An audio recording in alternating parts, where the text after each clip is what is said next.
Contoh di sini menggambarkan perlakuan akuntansi untuk koreksi kesalahan akuntansi. Disebutkan bahwa kesalahan ditemukan pada tahun 2020. Kesalahan tersebut terjadi di tahun 2019 di mana perusahaan tidak mengakui beban depresiasi sebesar 20.000 untuk konstruksi gedungnya. Selain itu, kesalahan berhubungan dengan teks, tapi perusahaan sudah benar mengakui beban depresiasi di tax return-nya dan juga melaporkannya di income tax payable. Slide ini menggambarkan laporan laba rugi perusahaan di tahun 2019 yang dimulai dengan informasi laba sebelum beban depresiasi. Beban depresiasi di tahun 2019 tidak diakui dan kesalahan ini ditemukan baru di tahun 2020. Perusahaan seharusnya mengakui beban depresiasi sehingga menghasilkan laba sebesar 80.000 dan bukan 100.000.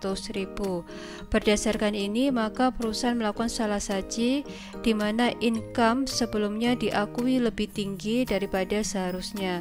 Informasi berikutnya terkait dengan perlakuan pajak, di mana dengan income 80.000 maka net income setelah pajak adalah 48.000. Berdasarkan transaksi tadi, perusahaan seharusnya membuat jurnal seperti yang kita lihat di slide ini, di mana seharusnya perusahaan dulu membuat jurnal beban depresiasi pada akumulasi depresiasi.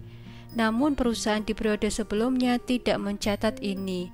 Kemudian terkait dengan pajak, seharusnya perusahaan mengakui income tax expense pada income tax payable. Namun perusahaan di tahun 2019 menjurnal dengan mendebit income tax expense dan mengkredit deferred tax liability dan income tax payable. Yang dilakukan oleh perusahaan tadi mempengaruhi laporan laba rugi dan laporan perubahan ekuitas, di mana beban depresiasi dicatat terlalu rendah sebesar 20.000, income tax dicatat terlalu tinggi sebesar 8.000, dan akhirnya net income dicatat terlalu tinggi sebesar 12.000.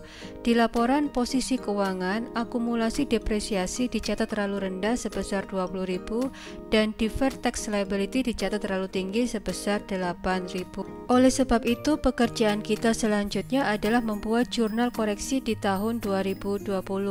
Jurnal koreksi itu melibatkan akun retained earning atau laba ditahan.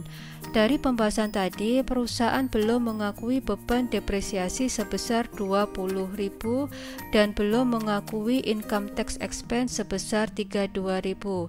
Namun, perusahaan sudah mengakui income tax expense sebesar 40.000. Berdasarkan itu, perusahaan di tahun 2019 terlalu tinggi mengakui income sebesar 12.000. Maka dari itu, kita akan mengurangi jumlah return earning di periode 2020 sebesar 12.000 dengan cara mendebit return earning sebesar 12.000. Kemudian, akun lain yang harus kita libatkan dalam jurnal koreksi kesalahan ini adalah deferred tax liability yang sebelumnya diakui sebesar 80.000 dan seharusnya ini tidak diakui, sehingga kita harus mendebit deferred tax liability sebesar 8.000. Akun berikutnya adalah akumulasi depresiasi karena sebelumnya kita salah tidak mengakui akun ini, sehingga kita perlu memunculkan akun ini di tahun 2020 dengan cara mengkredit akumulasi depresiasi. Jadi inilah jurnal koreksi yang berhubungan dengan kesalahan akuntansi di tahun 2019. Kemudian perusahaan menyajikan koreksi itu di laporan keuangan, terutama di laporan perubahan ekuitas untuk kelompok retained earning. Sama halnya dengan perlakuan akuntansi sebelumnya sudah kita bahas, kita perbaiki dulu saldo awal laba ditahan. Kita mulai dengan saldo awal laba ditahan sebesar 350.000.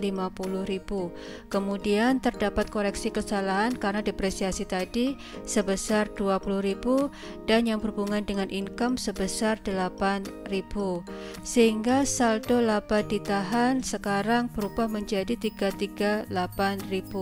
Setelah ditambah laba pada periode tersebut sebesar 400.000, maka menghasilkan laba ditahan akhir tertanggal 31 Desember 2020 sebesar 738.000.